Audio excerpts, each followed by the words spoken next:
আজকে চলে যাচ্ছি ফতেহাবাদ বাজারে, বাজার আনবো ব্যাগ ভরে।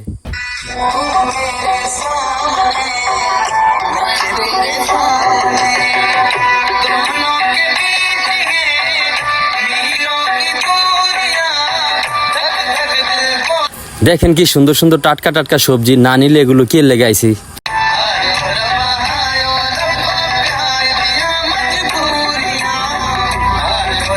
মাশাআল্লাহ, গৃহস্থের ভেন্ডিগুলো দেখতে কি চমৎকার, এগুলো তো অবশ্যই আছে, নেওয়ার দরকার।